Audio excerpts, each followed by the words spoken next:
Bienvenue, il est 19h07, votre rendez-vous quotidien. On vous répond pour répondre à vos questions. Des questions, oui, du quotidien que vous posez chaque jour sur l'actualité régionale en Champagne-Ardenne.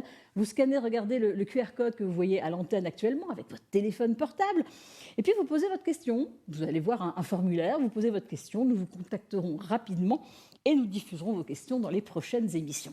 Aujourd'hui, nous consacrons cette émission au jardinage. On peut se poser cette question, comment entretenir son jardin ? Eh bien, les conseils d'un expert sont toujours bons à prendre avant de se lancer dans le jardinage. On va tout de suite regarder la question d'une téléspectatrice.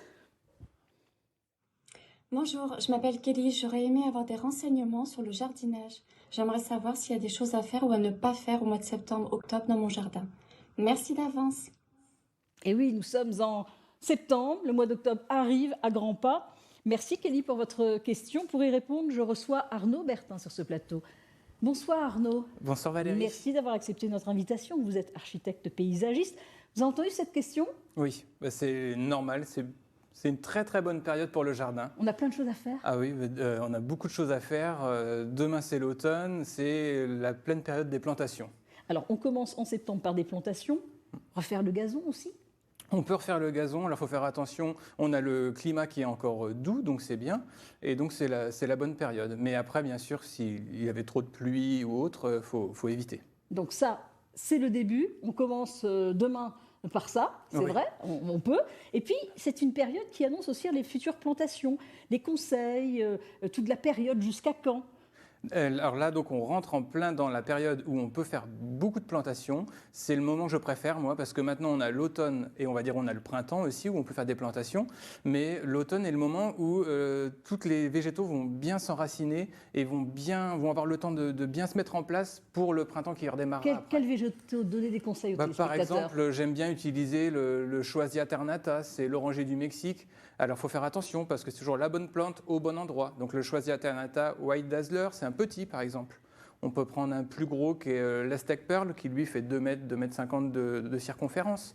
Donc après, on a beaucoup de végétaux à mettre. Ça dépendra aussi du climat, il faut faire attention. Des plantes, justement, des végétaux plus intéressants en Champagne-Ardenne ? En Champagne-Ardenne, et on va falloir faire attention où dans la Marne, avec les terrains calcaires, il faut mettre des végétaux qui supportent les terrains calcaires.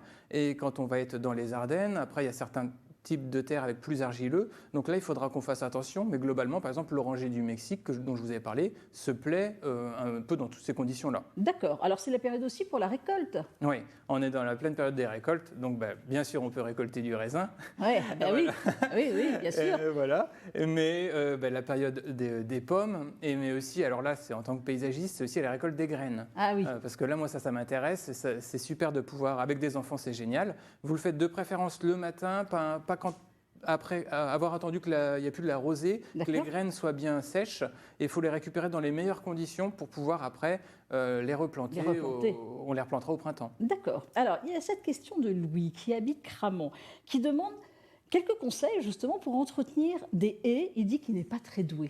Oui. Alors, comment une haie déjà, quand on replante des haies, surtout maintenant avec les changements climatiques, je me permets de donner un petit conseil, il faut penser à faire mettre différentes variétés d'arbustes. D'accord. Ne plus mettre que la même variété parce qu'on voit, il y a les tuyers avec beaucoup de maladies, les ifs, maintenant on a aussi des maladies. Donc là, c'est bien de faire la taille en ce moment, mais surtout, voilà, quand on replante différent. Et la taille que l'on a à faire en ce moment, c'est une taille pour que ça soit assez joli tout l'hiver. Donc après, ça dépend de la forme que l'on veut. Faut prendre un taille-haie classique. Et moi, j'aime bien faire avec quelque chose d'un peu plus arrondi, un peu plus en nuage. D'accord. Alors quand on veut... Ah oui, là, c'est l'artiste qui parle. Là, c'est l'artiste. On peut profiter encore peut-être de son jardin. Il y aura quelques jours qui seront magnifiques, je l'espère. Oui. Avec des floraisons remarquables. Il y a l'anémone aussi de Japon Dahlia. Ça, vous l'aimez. J'adore l'anémone du Japon. Parce qu'en plus, naturellement, elle va se ressemer. Et donc, ça fait très, très joli. Vous avez l'honorine Jobert, par exemple, qui a une floraison blanche qui est très, très belle, qui se plaît dans tout type de terre. Elle préfère l'ombre, mi-ombre. Vous en avez un peu rose. Vous avez... Si on change de variété, on peut mettre des astères aussi, qui fonctionnent très bien. On a quelques dahlias encore en fleurs. On a pas mal de végétaux avec des floraisons qui sont intéressantes. Bon, alors, évidemment, il y a des questions régulièrement des téléspectateurs. Il y a Annie qui habite Bar-sur-Aube.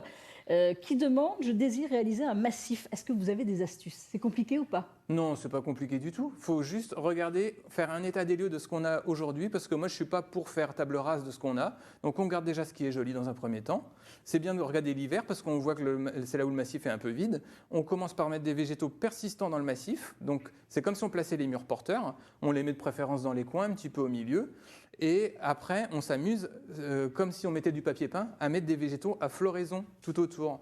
Et ça fonctionne assez bien. On fait attention aux hauteurs. Donc les persistants, on les met sur le côté pas trop haut, au milieu un peu plus de hauteur, et les végétaux à floraison, on les met tout autour. Et puis vous l'avez vu dans le décor, on a vraiment de belles plantes derrière vous. On a vu justement des plantes, c'est magnifique. Le jardinage, c'est une passion, hein. Moi, c'est ma vocation. Bah oui, c'est une passion pour tous les personnes qui nous regardent, qui aiment le jardinage. C'est vraiment une passion. Ça fait beaucoup de bien. On est déconnecté, on est en dehors de ça pêche, c'est chouette. Il y a un équipement obligatoire pour ne pas se blesser? Alors, les outils, bien sûr, un sécateur. J'aime bien avoir une petite scie. Alors, attention, vous avez des petites scies pour scier du bois vert ou du bois mort, on va dire. Donc, faites attention à ce que vous avez. Mais surtout, par contre, entretenez bien aussi les lames, parce que ça peut être une entrée de parasites. Si vous prenez votre sécateur, que vous taillez un rosier, par exemple, et vous en taillez un autre, vous pouvez communiquer la maladie comme ça. Donc, bien entretenir les lames pour garder son matériel longtemps. Bon, vous avez parlé de l'automne, vous reviendrez pour l'hiver. Merci avec plaisir. Beaucoup, Arnaud Bertin. Je rappelle que vous êtes évidemment un expert, un spécialiste, un architecte, paysagiste. Merci à vous d'avoir répondu aux questions des téléspectateurs. Si vous voulez aussi, vous, qu'un expert réponde à vos questions, eh bien vous posez vos questions avec le